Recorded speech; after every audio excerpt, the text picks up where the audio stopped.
정치 맞수다 시작하겠습니다. 오늘은 박성민 전 더불어민주당 최고위원, 정광재 전 국민의힘 대변인과 함께하겠습니다. 어서 오세요. 네, 안녕하세요. 안녕하세요. 김건희 국정농단 특검이 권성동 의원에 대해서 구속영장을 청구했습니다. 20대 대선을 앞두고 윤영호 전 통일교 본부장으로부터 불법 정치자금 1억 원을 받은 혐의입니다. 권 의원은 현역 의원이 갖고 있는 불체포 특권을 포기하겠다 이렇게 밝혔습니다. 민주당 의석만으로도 체포동의안 가결은 가능한 상황입니다. 권 의원, 어떤 의도라고 보세요, 조 의원님? 그러니까 이제 여론전을 하시는 것 같은데요. 일단 이제 본인은 무고하다라는 입장인 거고, 이 특검의 수사가 이제 본인을 향한 정치 탄압이다 이렇게 주장을 하는 것 같습니다. 지금 상황에서는 그렇게 주장을 할 수가 있겠지만, 문제는 객관적으로 이 돈을 건넸다라고 볼 만한 객관적인 물증들이 확보가 됐다라는 게 변수겠죠. 그러니까 권성동 의원은 이것을 이제 정치적인 탄압이다라는 프레임 속에서 헤쳐나가려는 걸로 보이지만, 중요한 건 이 통일교 본부장이 돈을 건넸다라고 진술도 했고, 그 외에도 이제 돈을 건넨 날짜와 액수가 적힌 큰 거 한 장 서포트 이렇게 되어 있는 이 수첩을 발견하기도 했다라는 게 이제 특검 측의 주장인 거고, 그 외에도 이제 당일로 추정되는 돈을 건넨 날로 추정되는 날에 찍힌 이 현금 박스 그 사진도 특검이 확보했다라는 거 아니겠습니까? 그 외에도 좀 석연치 않은 부분들은 이 권성동 의원의 보좌관 명의로 되어 있는 휴대전화를 통해서 통일교 측과 통화를 나눈 내역도 밝혀졌기 때문에 이런 사안들 하나하나가 객관적인 물증과 정황 증거가 될 수 있는 상황이라 권성동 의원 측의 해명이라든지 부인 자체는 큰 의미가 없어 보입니다. 불체포 특권을 쓰지 않겠다라고 했는데 당내에서는 어떻게 보고 계십니까? 일단 권성동 의원은요, 본인과 관련한 의혹에 대해서 전혀 그런 사실이 없다, 결백하다. 이것들을 법적으로 다 증명하고 돌아오겠다라는 입장이죠. 사실 2018년에 권성동 의원이 강원랜드 취업 청탁 의혹 때문에 체포영장이 발부된 적이 있어요. 그때도 불체포 특권을 자신이 포기하고 영장실질 심사를 받았는데 당시에 영장실질 심사 결과 구속영장이 발부되지 않았습니다. 그런 자신감이 있는지 모르지만 권성동 의원은 일단은 본인의 그 개인과 관련한 의혹에 대해서 다 반박하고 돌아올 수 있다, 이런 자신감을 보이는 것 같고요. 당 차원에서는 사실 이 불체포 특권이라는 게 과반이 찬성할 경우에 그 체포가 가능한 상황이에요. 그러면 지금 의석 구조로 봤을 때 민주당과 범여권이 180석을 갖고 있기 때문에 우리가 아무리 불체포 특권을 주장한다고 하더라도 이게 관철될 수가 없는 겁니다. 실효적 이익도 없다는 점도 고려됐을 것이라고 생각합니다. 또 하나 말씀드리자면 2015년에 성완종 리스트로 인해서 당시에 홍준표 전 대구시장이 재판을 받게 됐죠. 이때 당시에 1심에서 유죄가 나왔는데 2심 대법원 무죄 받았습니다. 그러니까 정치자금 수수와 관련한 재판에서 처음에 기소는 되지만 나중에 최종 무죄를 받은 경우도 적지 않았다, 이런 말씀도 드립니다. 그 대변인님 말씀을 지금 들어보면은 첫 번째로 우선 과반 출석에 과반 찬석하면은 체포동의안이 가결되기 때문에 실효적인 효과가 없을 거다라는 게 하나가 있는 거고, 또 하나는 혐의를 전면 부인하고 있다. 이 점인데 최고위원님 말씀을 하셨지만 돈을 줬다는 윤영호 전 통일교 본부장이 돈 건넸다 이렇게 진술을 한 게 있고, 사진도 있고 여러 가지 물증이 있는 상황이고, 또 보좌관 명의의 그 차명 휴대전화로 윤 전 본부장과 통화했다라는 사실도 확인이 된 거예요. 그러면 특검 입장에서는 증거인멸 우려가 있다, 이렇게 봤을까요? 그렇죠. 아무래도 이제 지금 객관적인 물증들을 특검이 확보한 상태에서 이 본인은 계속해서 나는 돈을 받지 않았다라고 이야기를 하고, 보좌진들을 통해서 충분히 증거인멸을 시도할 수 있는 상황이고 말 맞추기도 시도를 할 수 있는 상황이다 보니까 그런 부분에 대한 우려가 있었던 것으로 보이고요. 권성동 의원은 계속 이제 본인은 결백하다라고 하면서 불체포 특권을 행사하지 않겠다라고 하지만 사실 본인의 의사와는 상관이 없는 상황 아닙니까? 결국에는 의석수 면에서도 그렇고 본인의 의사가 중요하지 않은 상황이고, 법적인 절차에 따라서 이 국회에서 다수 의석을 가지고 있는 민주당이 체포동의안을 통과를 시킨다라고 한다면 사실 본인은 아무리 저항한다라고 하더라도 수순대로 순리대로 가게 되는 겁니다. 그렇기 때문에 미리 선수를 친 게 아닌가라는 생각도 듭니다. 끝까지 만약에 이제 본인의 구속은 정당하지 않다, 구속 필요성이 없다라고 주장을 한다고 해도 결과적으로 영장이 발부가 되고 체포동의안 표결을 하게 됐을 때에는 결국 구속을 피하기가 어렵다라는 생각이 있었을 거기 때문에 때문에 앞서 말씀드렸던 일종의 여론전을 하려는 포석이 아닐까. 그리고 미리 선수를 쳐서 본인의 어떤 정당성 혹은 결백함을 주장하고자 하는 전략적인 계산도 함께 담겨 있다. 이렇게 보입니다. 특검에서 권 의원을 13시간 반 정도 조사를 했잖아요. 그리고 하루 만에 지금 영장을 청구를 한 건데 혐의를 부인하는 게 오히려 증거인멸 우려 아니냐라고 해서 영장을 청구했다. 이런 시각이 많더라고요. 어떻습니까? 구속영장의 네. 발부 가능성에 대해서 제가 법조인이 아니기 때문에 뭐 확언해서 말씀드릴 수는 없지만 전반적으로는 구속영장 발부 가능성들을 법조인들이 많이 평가하고 있는 것 같습니다. 굉장히 이른 시간에 이 구속영장 청구가 이뤄진 것은 지금 얘기되고 있는 그 소명할 수 있는 범죄 혐의를 소명할 수 있는 증거들을 특검이 충분히 확보했다라는 자신감의 발로다 이렇게 평가하는 부분들이 있을지 모르겠습니다. 그런데 그 전반적인 그 최근에 재판 관련한 내용들을 보면 공판 중심주의라고 해서 불구속 재판을 원칙으로 하는 그 내용들이 확립되고 있는 과정이죠. 그래서 권성동 그 의원이 지금 의원 신분이고요. 도주의 의뢰원은 전혀 없는 거잖아요. 과거 이재명 대표도 체포영장 관련 그 구속영장 실질심사를 받을 때도 혐의에 관한 소명이 됐지만 도주의 의뢰가 없기 때문에 그 불구속 상태에서 재판을 받을 수 있었던 거잖아요. 이런 부분들을 종합적으로 고려해야 할 것으로 봅니다. 그러니까 증거인멸 우려나 뭐 도주 우려 이런 걸 종합적으로 판단을 하기 때문에 그 부분은 좀 봐야 된다 이런 말씀이세요. 국민의힘이 이 사안에 대해서 어떻게 대응을 할까 관심이 많습니다. 관련 발언 먼저 들어보시겠습니다. 지난번 전당대회 과정에서는 대전 합동 연설회 하는데 우리 당사의 당원 명부를 강탈하라고 오더니 이번에는 연찬에 오니까 딱 우리 당의 핵심 의원에 대해서 영장을 청구하는 이런 말도 안 되는 짓을 지금 하고 있습니다. 아마 그 새 특검을 만들어 놓긴 했는데 어느 거 하나 구체적이고 심각한 위반사항 또는 범죄 혐의를 확인을 하기가 아마 힘든 건 모양입니다. 계속해서 무리수를 두고 있는데 이 부분에 대해서도 강력하게 싸워야 되겠다. 장동혁 대표 체제 시작한 지 얼마 안 됐잖아요. 그래서 첫 시험대가 될 거다 이렇게 보시는 분들도 있던데요. 저도 그렇게 봅니다. 네. 장동혁 대표가 후보 시절에도 그랬고 대표가 된 이후에도 잘 싸우는 정당, 그러니까 민주당 이재명 정권을 잘 견제하는 정당이 되겠다라고 했고요. 굉장히 인상 깊게 들은 캐치프레이즈 가운데 하나가 싸우지 않는 자 배지를 떼라였어요. 그러니까 민주당과 얼마나 선명성 있는 경쟁을 할 수 있는가를 다음 공천의 기준으로도 삼겠다 이런 표현을 했잖아요. 그래서 잘 싸우는 정당을 공언했던 만큼 어쩌면 굉장히 새로운 방식의 대외 강경 모드가 연출될 가능성이 크다고 봅니다. 많은 분들이 2019년에 당시에 황교안 전 총리가 우리 당 대표를 맡고 있을 때 원내와 원외에서 장외투쟁을 병행했었잖아요.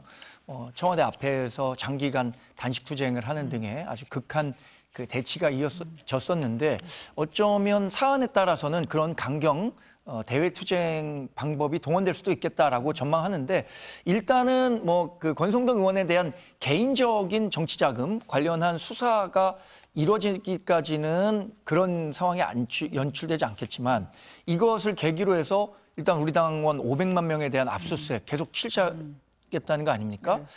그것이 우리 정당으로 자꾸만 수사 방향이 확산될 경우엔 그런 강경 대외투쟁 배제할 수 없을 것 같습니다.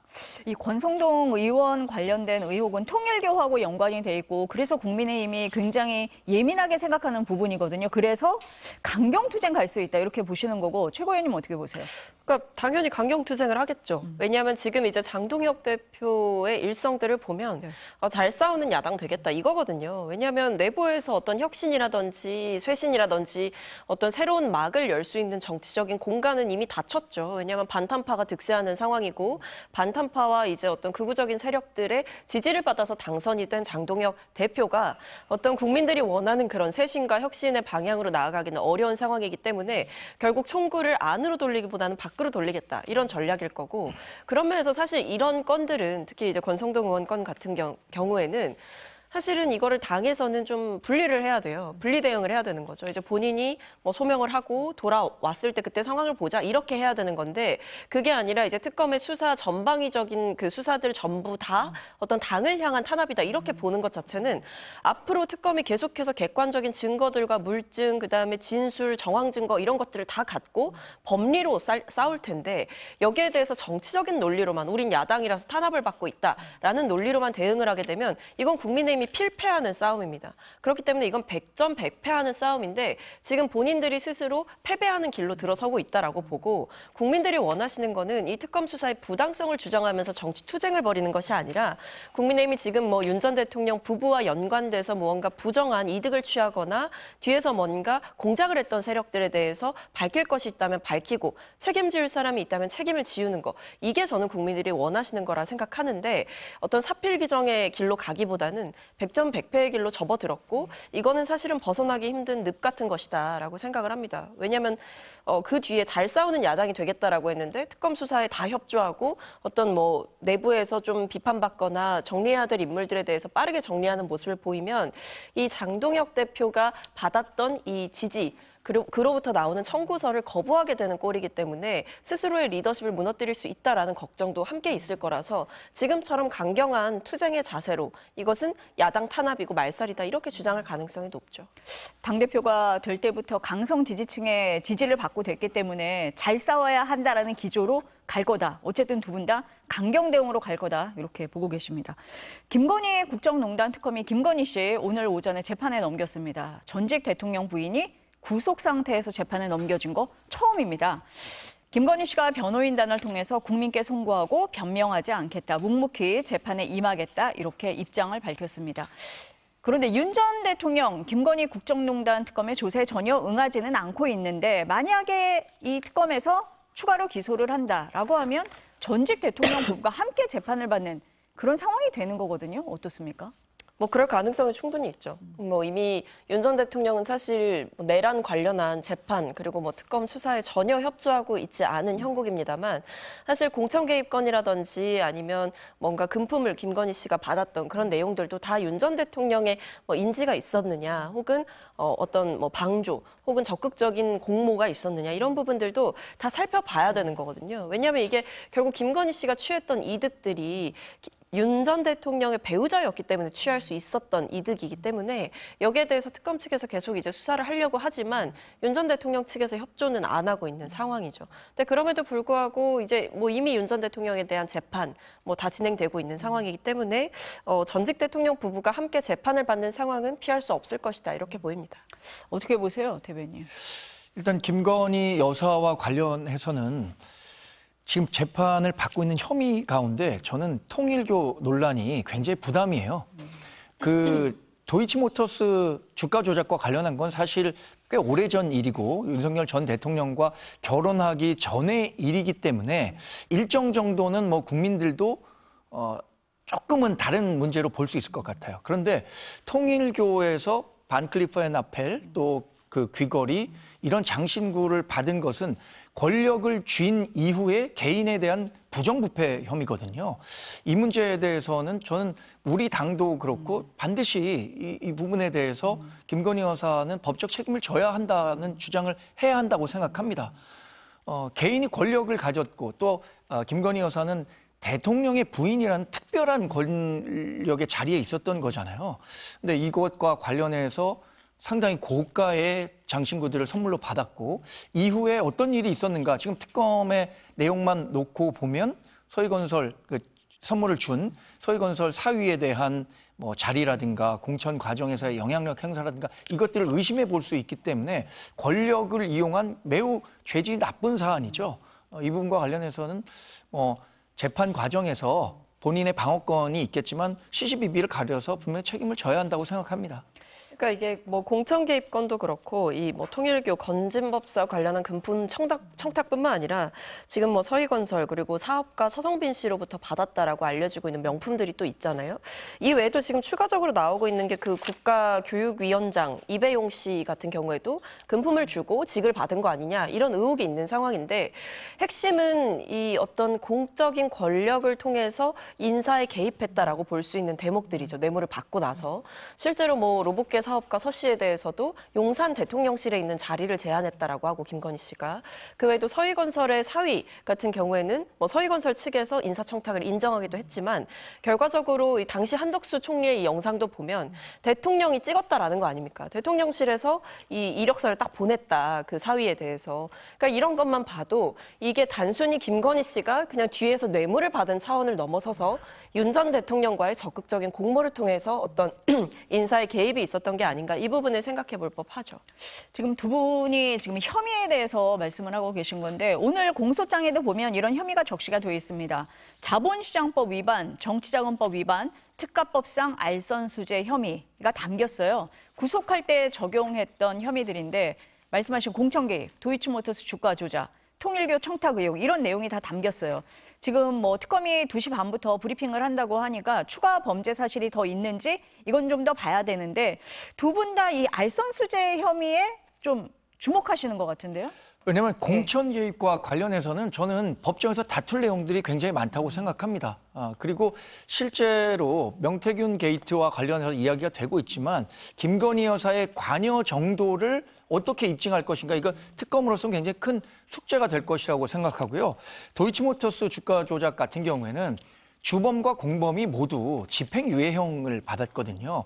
그래서 과연 이것에 대한 공범이나 뭐 방조 혐의로 인해서 구속 사안인가에 대해서도 법원이 판단할 건데 다만 이 통일교 청탁 의혹과 관련해서는 이미 이종호 블랙펄 인베스트먼트 대표라든가 건진법사 등이 다 구속이 된 상태잖아요.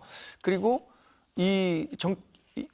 통일교 청탁 의혹과 관련해서는 죄형이 형벌 수위가 굉장히 높기 때문에 아마 재판에 간다고 하더라도 구속 재판을 받게 된다. 그렇다면 바로 이 통일교 청탁 의혹 때문에 구속 재판 가능성이 크다고 봅니다. 최 의원님 앞서서 말씀을 하실 때 이배용 국가교육위원장 얘기를 하셨어요. 특검이 어제 집을 압수수색을 했습니다. 왜 했냐? 김건희 일가를 압수수색하는 과정에서 금고가 하나 발견이 됐는데 그 안에 이배용 위원장이 윤 전 대통령 부부에게 쓴 편지와 함께 금 거북이가 발견이 됐습니다. 먼저 관련한 발언부터 들어보시겠습니다. 국가교육위원회를 무력화시킨 위원장이 왜 계속 자리를 지키고 있었는지 그 수수께끼가 김건희 특검의 수사에 의해 풀리고 있습니다. 무능의 극치를 보여주면서도 자리를 보전했던 것은 결국 윤석열, 김건희 부부에게 뇌물을 제공한 덕분이었던 것입니까? 이배용 위원장은 윤석열, 김건희 부부에게 건넨 편지를 당장 공개하기 바랍니다. 뇌물을 주고 매관 매직한 것이 사실인지 밝히고 국교위를 무력화시킨 것에 대해 국민께 사죄해야 할 것입니다. 네, 이배용 위원장이 국가조창기도의 부회장도 맡고 있는데 회장이 누구냐? 김건희 씨에게 반클리프 목걸이를 선물했던 서희건설 이봉관 회장입니다. 또 다른 매관 매직 의혹이 제기되고 있습니다. 어떻게 보세요? 그렇죠. 이제 그동안은 목걸이, 브로치, 시계였다면 이제는 또 금 거북이까지 나온 상황인데요. 참 다양하다 싶습니다. 이제 영부인의 매관 매직 비즈니스가 이렇게 세상에 드러나는구나라는 생각이 드는데 사실 국가교육위원장 이배용 씨에 대해서는 인사 당시부터 좀 논란이 있었어요. 왜냐하면 이분이 뭐 과거에 친일 인사를 옹호하거나 이랬던 기록들이 있었기 때문에 이게 과연 국가교육위원장 자리에 앉힐 만한 인물이냐. 그러니까 소위 말하는 근간이 된다라고 볼 수 있는 역사관에 대한 논란이 있었는데도 굳이 앉혔던 이유가 좀 납득이 되지 않았던 부분이 있었거든요. 근데 이게 실마리가 풀리는 거죠. 이제 특검이 주거지를 압수수색을 했고 그리고 김건희 씨 측에 어떤 이걸 전달했다라고 볼 만한 정황들도 특검이 다 포착을 했다고 하기 때문에 지금 뭐 김건희 씨의 보석함뿐만 아니라 이제 김건희 씨 일가의 보석함을 한번 좀 열어봐야 된다 이 생각이 듭니다. 저는 그게 판도라의 상자라고 생각을 하고 그걸 열 때마다 지금 이렇게 하나씩 뭐 받고 직책 하나 주고 이런 느낌이거든요. 그러니까 일종의 물물 교환이 이루어졌던 시스템인 것 같습니다. 그래서 김건희 씨가 사실 전혀 그럴 만한 위치에 있지 않았음에도 불구하고 뇌물을 계속 받으면서 어떤 공권력의 부당한 인사에 대한 영향력을 행사했던 게 아닌가라는 점은 굉장히 중대한 범죄라고 볼 수가 있고, 과연 이게 뭐 총리실 비서실장, 그 외에도 뭐 용산 대통령실 자리들, 그 외에도 지금 뭐 국가교육위원회 이런 식으로 여러 가지 자리가 계속 나오고 있는 상황이기 때문에 저는 앞으로도 추가적인 내용들이 나올 수 있다라고 생각이 됩니다. 대변인 앞서서 말씀을 하실 때 알선 수재 혐의에 주목한다고 하셨는데 어떻게 보면 그 연장선상이거든요. 근데 이것과 관련해서는 네. 특검이 이렇게 브리핑을 했지만 그 김건희 여사 측 변호인단 측에서는 김건희 여사의 첫 반응이 전혀 알지 못하는 내용이 나와서 당혹스럽다 이렇게 얘기를 했잖아요.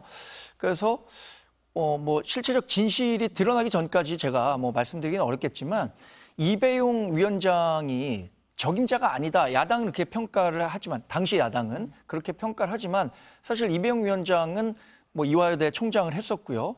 보수 정권에서 다양한 그 사회적 역할을 했었습니다. 또 그 윤석열 대통령이 후보 시절에도 직간접적인 도움을 줬었기 때문에 그분에 대해서 그 국가교육위원회 위원장을 맡겼다고 하더라도 단순히 이 $10짜리 금거부기를 받았다고 해서 그 자리에 맡겼다라고 하는 인과관계는 저는 없다고 생각하거든요.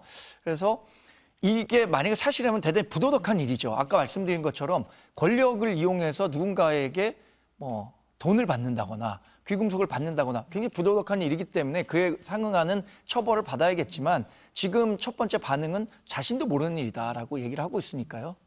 거기까지만 하겠습니다. 네, 근데 이게 그 이배용 씨가 국가조찬기도회 임원을 또 맡았던 걸로 알려지고 있는데 이 국가조찬기도회 회장이 누구였냐? 이봉관 그 서희건설 회장이었거든요. 이른바 우리가 얘기하고 있었던 그 나토 목걸이를 제공했다라고 하는, 그리고 사위를 인사청탁을 했다라고 보고 있는 그 사람이기 때문에 사실은 이런 것만 봐도 어떤 부정의 커넥션이 좀 있었던 건 아닌가. 국가조찬기도회뿐만 아니라 곳곳에서 어떤 이런 카르텔이라든지 뭐 이종호 씨 같은 경우에도 그런 카르텔로 좀 볼 수가 있겠죠. 왜냐하면 뭐 삼부 확인 뭐 이런 단톡방도 있었고 뭐 구명 로비에 연관이 됐다. 임성근 전 사장에 대해서. 그렇기 때문에 이 특검의 전방위적인 수사를 통해서 밝혀질 연결고리들이 굉장히 많이 남았다라는 생각이 드는 대목들입니다.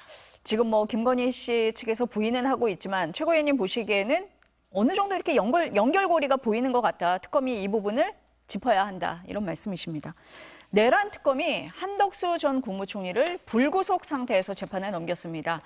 특검은 한 전 총리가 친위 구테타가 성공할 것이라고 보고 적극 행위를 하며 동조했다. 이렇게 밝혔고요.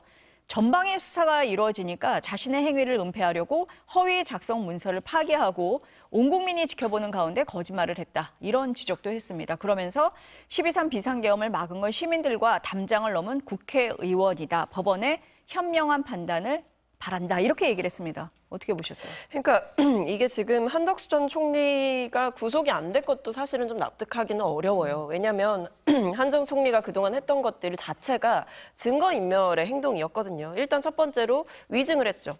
이제 본인은 뭐 정신 차려보니까 뭐 계엄 선포문이 본인의 주머니에 있었다 이렇게 얘기를 했고, 그 뒤에도 사실은 보면 CCTV를 통해서 그것이 거짓이라는 점을 이제 특검 측에서 확인을 한 거고요.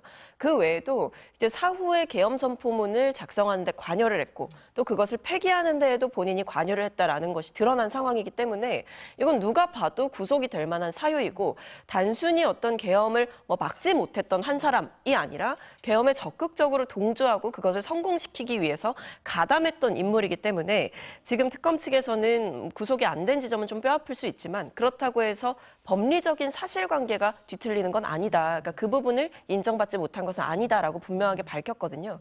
그렇기 때문에 한 전 총리의 혐의 하나하나가 결코 무겁지 않은 만큼 이 부분에 대해서 좀 더 자신감을 갖고 임할 수 있는 그런 태도가 엿보인다고 보시면 되겠습니다.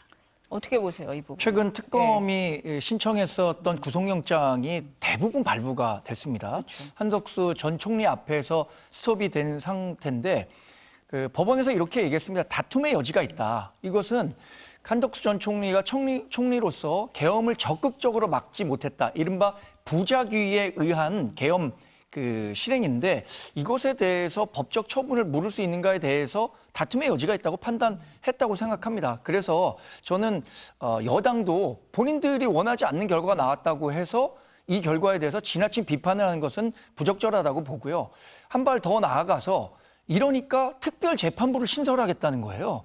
특별재판부라는 게 아시겠지만 1948년에 반민특위 했을 때 성립된 이후에 한 번도 있지 않았던 일인데 본인들이 원하지 않는 사법부의 법원의 판단이 나왔다고 해서 입법권을 이용해서 특별재판부를 만들고 그 특별재판부를 통해서 이 재판을 새로 하겠다는 거 이거 대단히 위헌적인 발언이고 또 하나 이 우리나라의 삼권 분립을 위협하는 아주 위험한 발언이라고 생각합니다. 저는 이게 지금 실제로 법안을 뭐 박찬대 의원이 냈다고는 하지만 민주당이 통과시켜서 현실화될 수 있을까? 아직까지 그렇게 생각하지는 않습니다. 적어도 민주당도 본인들이 갖고 있는 주장하고 있는 바와 실제 그 행동으로 하는 바는 좀 다를 거라고 생각하는데 만약에 이 특별재판부가 신설된다고 한다면 우리나라의 삼권 분립 대단히 위험한 상태로 가게 됩니다.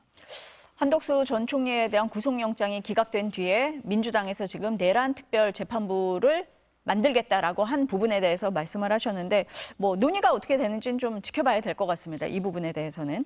여야 얘기 좀 해보겠습니다. 국민의힘이 나경원 의원을 국회 법사위 야당 간사로 정했더라고요. 5선의 중진인데 정말 이례적입니다. 법사위원장 추미애 의원이잖아요. 그래서 정한 겁니까? 이 국회 운영과 관련한 뉴노멀이 네. 이제 자리를 잡은 것 같습니다. 뉴노멀이 사실 뭡니까? 예. 법사위원장을 6선의 추미애 의원이 맡는 것 자체가 이례적인 일입니다. 당시에 이춘석 의원이 불미스러운 일로 법사위원장을 그만두게 됐기 때문에 그렇게 된 이상 차라리 우리 당이 원래 가져야 하는 몫이니까 달라라고 했었는데 훨씬 더 센 그 추미애 의원을 법사위원장에 앉히게 된 거잖아요. 우리 당의 법사위 간사가 초선의 곽규택 의원이었을 겁니다. 그런데 지금 5선의 나경원 의원으로 하겠다라고 했는데 또 나경원 의원도 흔쾌히 이 자리를 받아들인 거예요. 이게 뉴노멀이죠. 과거에는 생각하지 못했던 그 관행들이 새로 자리 잡게 되는 겁니다. 이번에 국가인권위원회에 야당이 추천한 인사에 대해서 민주당 전체로는 통과시켜주겠다라는 뉘앙스를 펼쳤음에도 불구하고 실제 본회의에서는 개별 의원들의 의견이라는 이유로 부결시켰잖아요. 이것도 저는 뉴노멀의 일환이라고 보는데 나경원 의원은 본인이 간사로서 추미애 의원과 잘 싸워보겠다 이런 의지가 아주 충만한 것 같습니다. 장동혁 대표도 잘 싸우겠다. 나경원 간사도 잘 싸우겠다. 어떻게 보세요? 그러니까 이제 전투력을 이제 네. 충전을 한다는 거죠. 그러니까 뭐 추미애 그 의원께서 법사위원장이 되셨으니까 추미애 의원에 맞설 수 있는 상대를 찾겠다라는 전략이 깔려 있었던 걸로 보이고 아무래도 법사위에서 좀 부딪힐 일이 많잖아요. 사실은 국회의 상원 역할을 법사위에서 하기 때문에 법사위 내부에서 벌어지는 그 어떤 여러 가지 사안들에 대해서 좀 적극적으로 대처를 하겠다라는 의지가 있는 것 같습니다. 근데 글쎄요, 저는 지금 상황에서 전투력을 계속 키우는 모습을 보여주는 거, 그리고 혹은 전투 의지가 충만하다라는 것을 어필하는 것이 지지층들을 뭐 잡아두는 데는 좀 도움이 될지 모르겠습니다만, 그게 어떤 국민의힘의 지금 상황에서 해야 될 일인가라는 데에 대해서는 좀 의문이 있습니다. 사실 뭐 인권위 얘기도 자꾸 이제 얘기가 국민의힘 측에서 많이 나오는데, 인권위원을 이상한 분을 추천을 하니까 저희가 못 받아들이는 거죠. 왜냐하면 인권위가 뭐 하는 데입니까? 최후의 보루고 인권을 지키기 위한 마지노선을 만드는 곳이거든요. 근데 거기에 이제 뭐 반동성애 활동을 했었던 분이라던가 아니면 정광훈 목사의 변호인을 하셨던 분, 이런 분들을 자꾸 추천을 하니까 지난번에도 잘 안 됐던 거고 이번에도 잘 안 되는 건데, 이걸 두고 뭐 야당을 탄압하고 있다 이렇게 주장을 하는 거는 저는 앞뒤가 맞지 않는다. 본인들이 좀 적합한 인물을 찾아서 추천을 했으면 되겠는데 왜 계속해서 뭐 극우의 늪에서 빠져나오지 못하는 것인지 묻지 않을 수가 없고요. 뭐 나경원 의원도 이제 본인이 약간 희생을 하겠다, 헌신을 하겠다라고 얘기를 하시지만, 글쎄요, 지금 오히려 이 당내에서 중진 의원으로서 해야 되는 역할은 내가 이제 민주당에 맞서 잘 싸우겠다라는 얘기보다도 지금 당내에서 윤어게인이라든지 부정선거 세력들이 전면에 등장하고 심지어는 지금 뭐 최고위원들 중에 뭐 김민수 최고위원인가요? 그분은 최근에 방송에 나와서 이 계엄이 시민들을 다치게 할 의도가 없었다라고 하면서 또다시 윤 전 대통령이 계엄을 옹호했고 헌재의 판단을 부정하는 발언도 했습니다. 그러니까 이런 분들에 대한 어떤 경질이라든지 정치적인 경고를 보내는 것이 지금 중진 의원으로서 하실 일이 아닌가라는 생각이 듭니다. 지금 최고위원님이 김민수 최고위원 얘기를 하셔서 그 얘기를 좀 해볼게요. 오늘 한 방송 인터뷰에서 보니까 윤석열 전 대통령 접견 신청을 해뒀다. 곧 만나러 갈 거다. 이렇게 얘기를 했어요. 장동혁 대표도 같이 가냐 그랬더니 당내 의견을 모은 뒤에 움직이지 않겠냐. 뭐 좀 조심스럽게 얘기를 했습니다. 그래서 기자들이 장 대표한테 물어보니까 적절한 시점에 적절한 결정을 할 거다. 이런 얘기도 하고 김민수 최고가 부정선거 관련해서 좀 허심탄회하게 파헤치고 싶다. 그 논의를 하고 싶다. 이런 얘기도 한단 말이에요. 어떻게 보세요? 지도부 입장에서는 예. 그렇게 뭐 달갑지는 않을 것 같아요. 왜냐하면 지금 장동혁 대표는 이리저리 지금 빠져나갈 구멍들을 뭔가 찾고 있을 것 같거든요.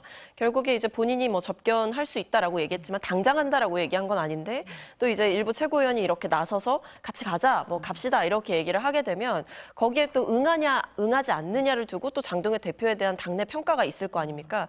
근데 또 지도부의 다른 분들의 인터뷰를 제가 봤더니 뭐 접견은 갈 수 있는데 그걸 지금 당장 할 거는 아닌 것 같다. 이런 취지의 발언들도 나오거든요. 그러니까 표를 받기 위해서는 그동안 굉장히 강경한 입장, 뭐 윤어게인 뭐 이런 얘기들을 하는 분들과도 적극적으로 손을 잡았지만 이제 다가오는 선거들이라든지 당의 지지율을 생각한다면 그 노선을 초기부터 가져가는 건 되게 부담스럽다라는 공감대도 있을 수가 있는 거죠.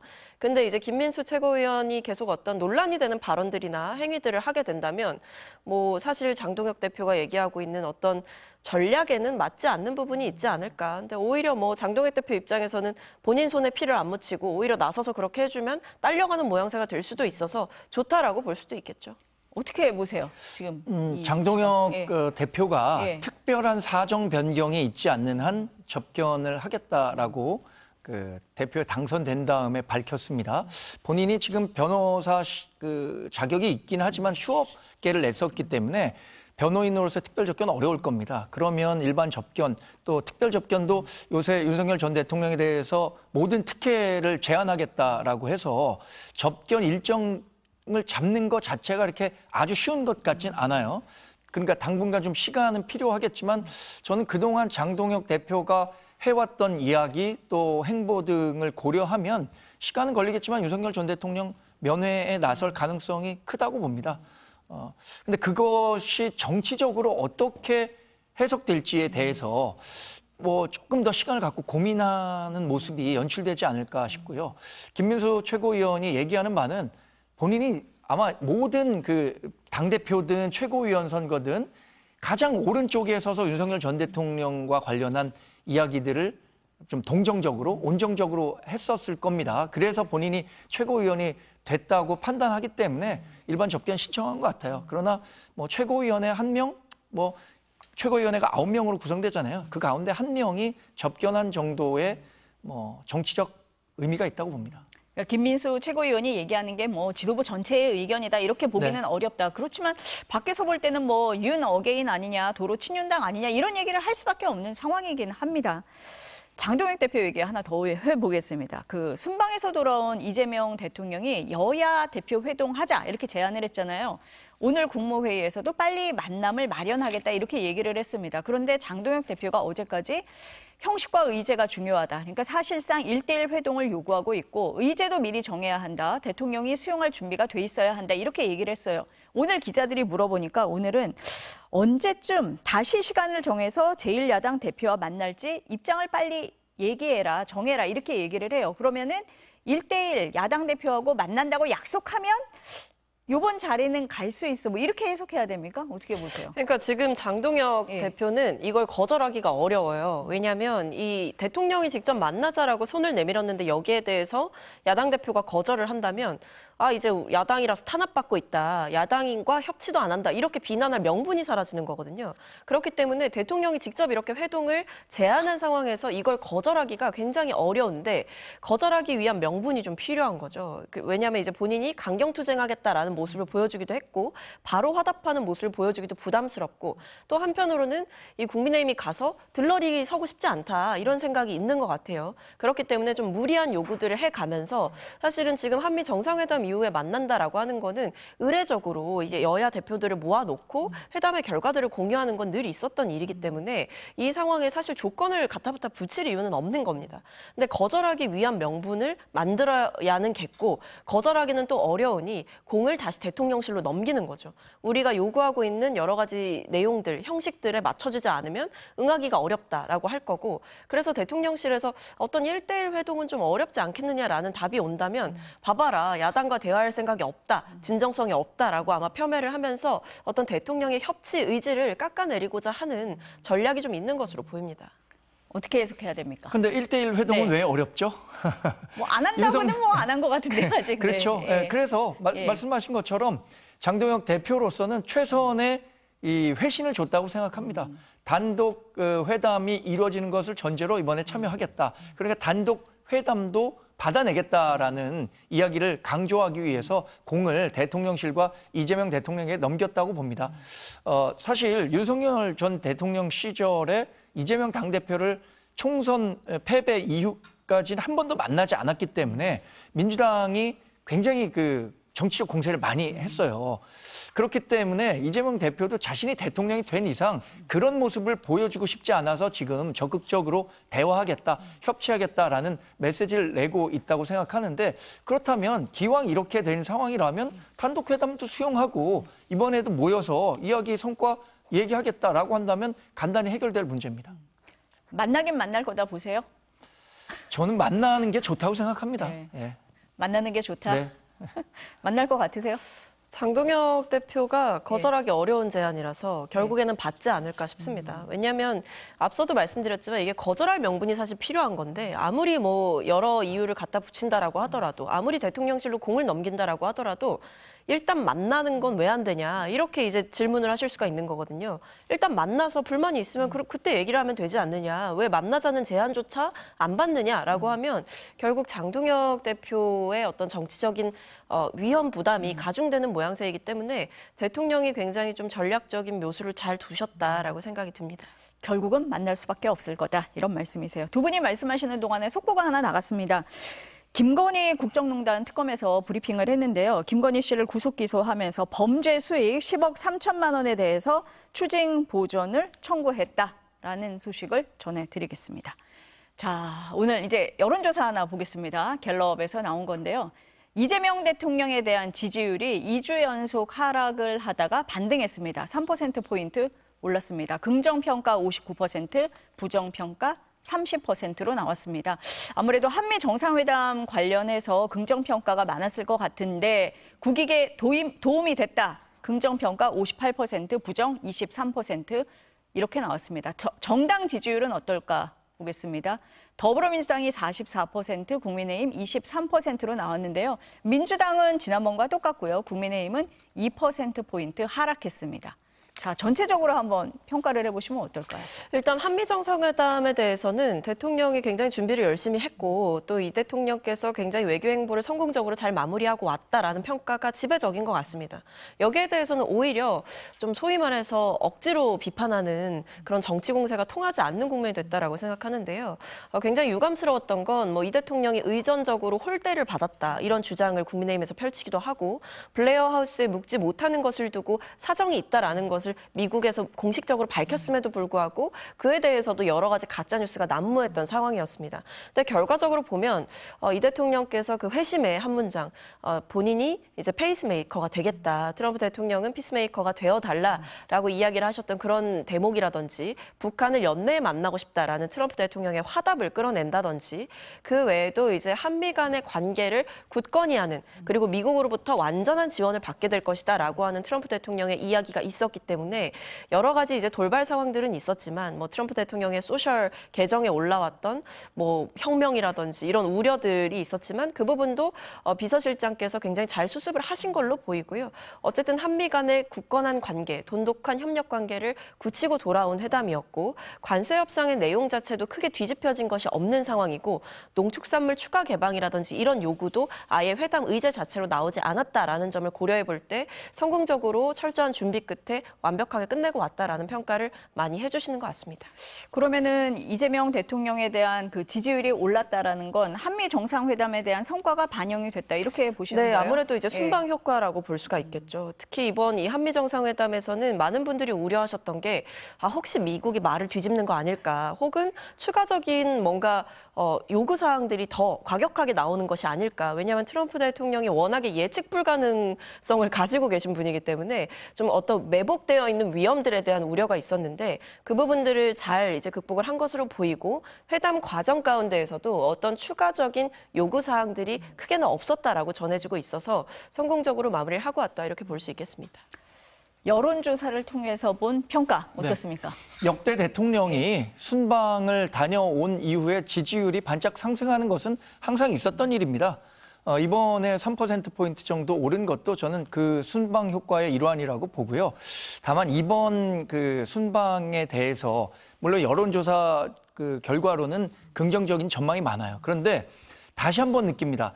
우리가 기대 불일치 이론이라고 해서 이 시험이 굉장히 어려운 시험이다 라고 계속 밑밥을 깔아놓으니까 조금만 시험을 잘 본 것 같아도 대대장이 잘 본 것 같은 인식이 국민들에게 생길 수 있는 대목이라고 생각합니다.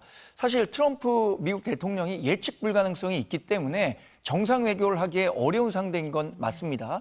그러나 우리나라에 만약에 보수 정권이 그대로 유지됐더라면 트럼프 미국 대통령은 우리나라와 정상 외교를 하는 과정에서 이렇게 어려움을 배가시켰을 것 같지는 않아요. 근데 그건 어쩔 수 없죠. 우리 국민이 그걸 알면서도 이재명 대통령이라는 진보 진영의 대통령을 뽑았으니까. 그래서 이번에 나타나는 여론조사는 순방에 따른 반등이라고 보고요.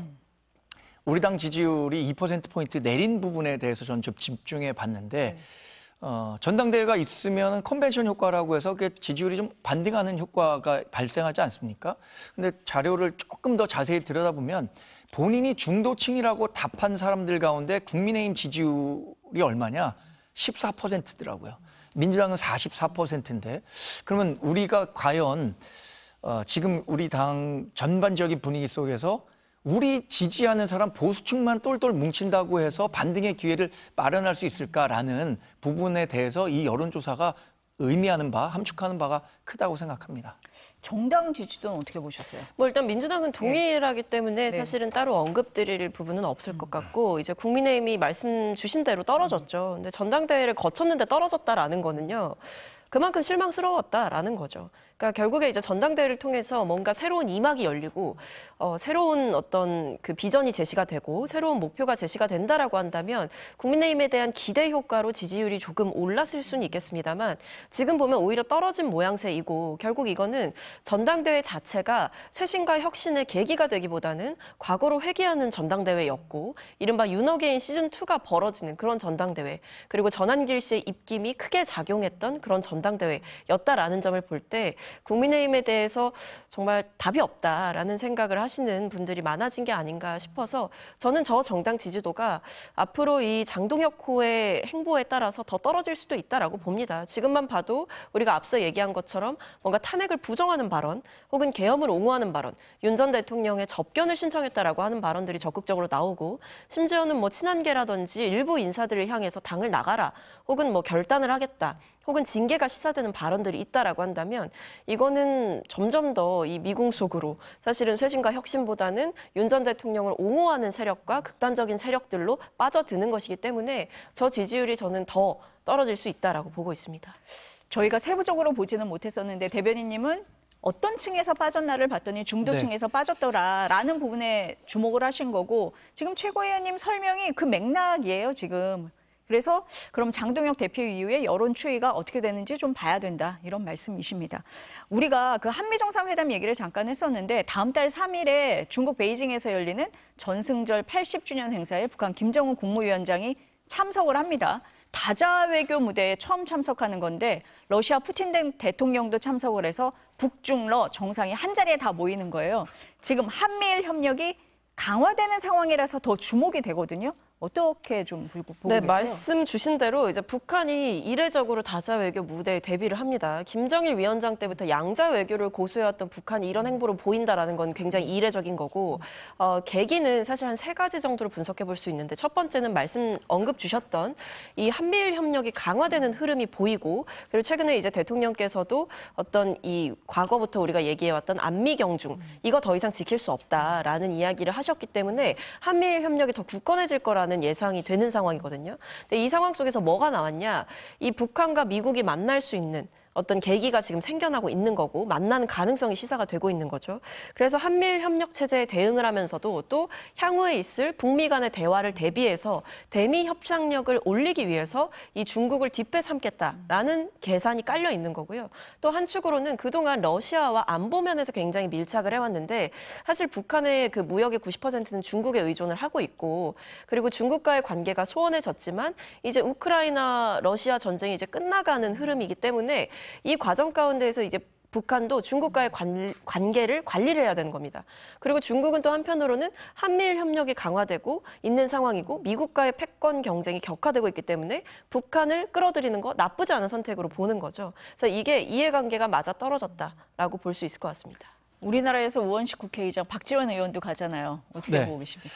네. 일단 왜 김정은 위원장이 이 열병식에 참석하기로 했을까? 저는 많은 외교 전문가들이 얘기하는 것처럼 북한식의 안러 경중 외교 행보다 이렇게 봅니다. 그러니까 안보는 러시아의 경제 협력은 중국과 사실 이 북중러 3국의 정상이 한자리에 모이는 게요. 1945년 해방 이후에 처음 있는 일이라고 합니다. 과거에도 없었던 일이에요. 근데 그 김정은 그 위원장으로서는 지금 러시아와의 관계가 굉장히 밀착돼 있거든요. 반면에 중국과는 조금 소원해졌어요. 근데 지금 중국은 열병식을 계기로 다른 나라들에게 좀 과시하고 싶은 거잖아요. 그 좋은 상대가 김정은 위원장이 된 거고 양측의 이해관계가 맞아떨어졌다고 봅니다. 우리나라 대표에서 우원식 국회의장하고 박지원 의원 가는데 박지원 의원 같은 경우에는 뭐 대북 정책과 관련해서 상당히 햇볕 정책도 했었고 아주 상당히 친북적인 정책 마인드를 갖고 있기 때문에 모르겠습니다. 그 자리에서 함께 뭐 대화를 할 만한 시간이 있을지는 모르겠습니다만 북한 김정은 위원장도 이렇게 나쁘게 볼 것 같지는 않습니다. 9월 3일 날 행사가 열리잖아요. 아무래도 시선이 집중될 것 같습니다. 오늘 두 분 말씀은 여기까지 듣겠습니다. 감사합니다.